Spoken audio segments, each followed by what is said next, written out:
Hey guys, so I was watching a few videos and Jess over at Roots and Refuge came up with this idea of a collaboration for a lot of homesteaders to put together kind of a resource library of videos on books that are good references. She made the point that there's a lot of books coming out now on Amazon and other places that are actually written by artificial intelligence. So you can't really quantify if the material is good, if the advice is sound.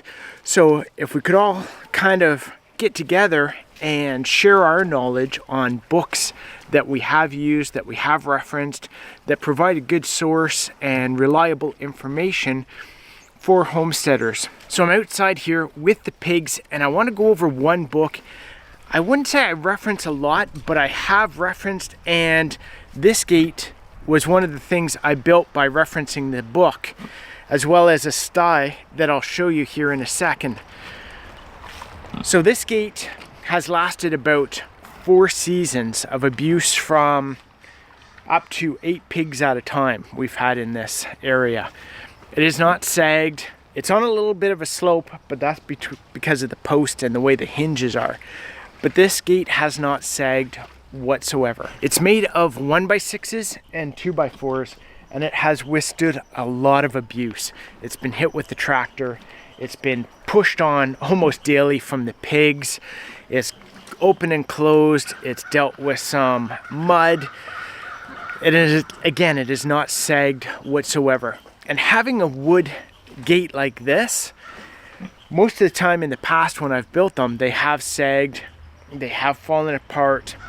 And the book that I referenced for building this gate and the sty over here was Old Time Gates and Fences and How to Build Them, edited by George A. Martin.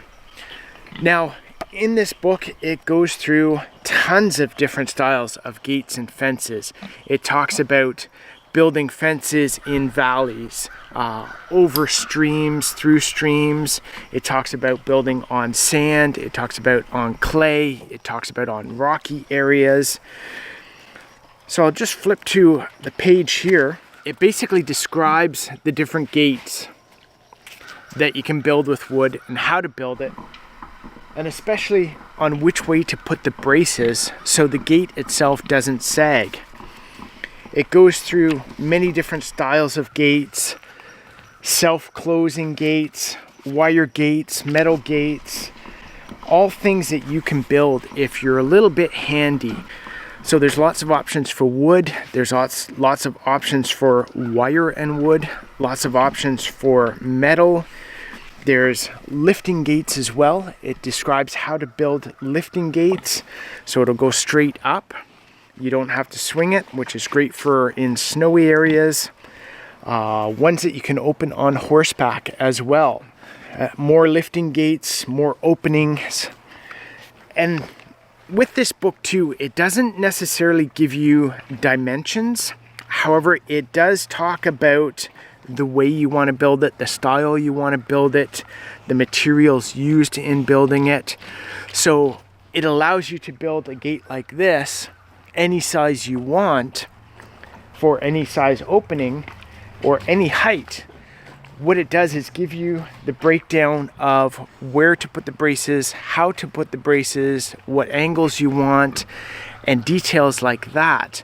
So you can use the knowledge from this book to kind of customize the fence or the gate in your area. Now, the other thing I built is this sty, referencing again this book. And again, it gives you multiple options on how to build the sty, how to build gates where you can enter and the pigs or the cows cannot enter. So ones where it's almost like a triangle where you can come in. This one's a swinging one where it shuts and opens as you swing it. So it gives you, again, ideas of how to build things, circular ones as well. And it says wickets and styles. I think I mentioned that's a sty, but maybe it is a style. I can never remember. Anyway, we built this using the book and referenced it. And the reason for this was what we found is when we were feeding the pigs, we sometimes have to go into the pig area and grab their bucket, or if they're rooting around and they knock over their water bucket, we have to go in as well. And there's times where we want to go in and just tidy something up or fix something. And whenever we go into the main gate, we always have the problem of the pigs wanting to try and get out, or pushing us around, or just getting in the way. And then we have to unlatch the gate and hook it back up. So by building this, what it allows us to do is walk over the fence. It's a ladder built in place that allows us to walk over the fence without building a gate, or without opening the gate, and without climbing on the fence itself. So it's as simple as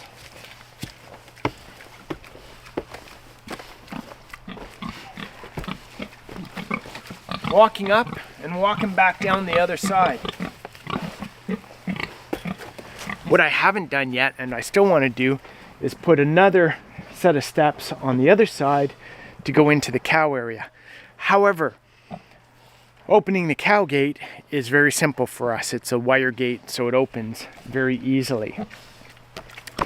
So again, there's many more options here on how to build gates, fences, styles, and that sort of thing.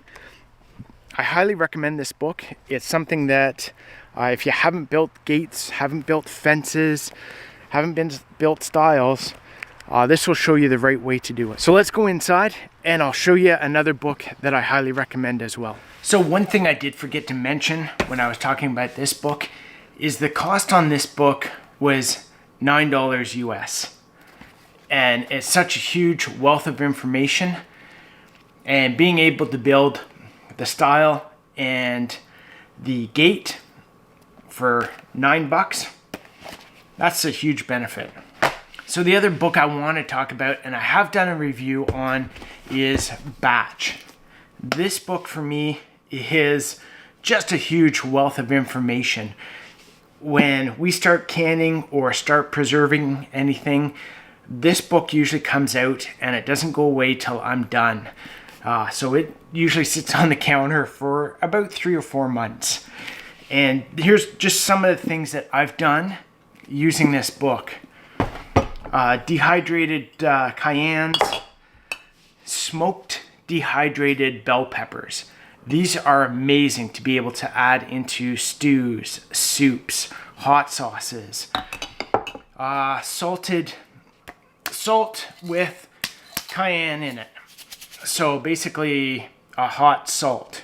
A herbed salt. So this is salt with celery, carrots, and some other herbs in it as well. It's awesome to add to soups, or anytime a recipe calls for some salt, you can just use this instead. Sun-dried tomatoes. So some of the stuff like just dehydrating this is, you would think, kind of basic knowledge, but sometimes when you're in a rush or trying to do stuff, you just need that extra reassurance, those extra ideas to try and make this stuff happen, and think that, yeah, there are other ways to preserve stuff than just canning or freezing. We've done cayenne peppers in vodka. This is going to be used for some different pastas I've got planned. Natural applesauce as well. Again, most people know how to do applesauce. This book provides you a good recipe, very basic, easy to use, quick. A natural blueberry jam. So this one was made without store-bought pectin. It was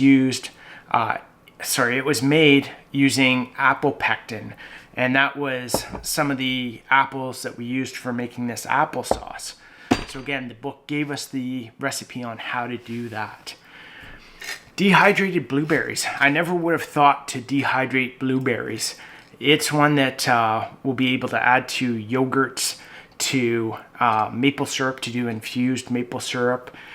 We can rehydrate them as well and use them in different recipes. dehydrating and grinding up some more cayennes as well. So all of these came from this book, and there are so many recipes in here, so many options of how to use stuff, basically nose to tail. So if you're skinning apples, that's what I forgot to show you too. Or not skinning apples, I'm thinking something else. But if you're peeling apples, sometimes people just throw the peels out. We have apple cider vinegar on the go. We also have dried apple peels. So those dried apple peels we're going to use in the smoker and on the barbecue to add a bit of flavor to some other recipes as well. And again, it's all ideas that came out of this book. And not only do they tell you how to do some of the stuff, so how to preserve the applesauce, say, or the idea of using the cayenne in vodka. So not only does it give you the ideas and the recipes of how to do this, take for example the cayenne in the vodka. You would think, where am I going to use that? Well, it gives you the recipe as well for pasta using the chili infused vodka, using the peppers as well from that. It also walks you through basics of canning, pressure canning, dehydrating, infusing, all the different ways of preserving your food that you harvest. So it's got some troubleshooting, pressure canning, gives you the benefits and disadvantages of everything, and some different ideas on what you can use or what you might need, or equipment that makes your life easier for homesteading as well. So this book is one that I highly recommend. Again, we use it all the time. So guys, if you don't have those two books, I highly recommend both of these. Again, it's Batch and Old Time Gates and Fences and How to Build Them.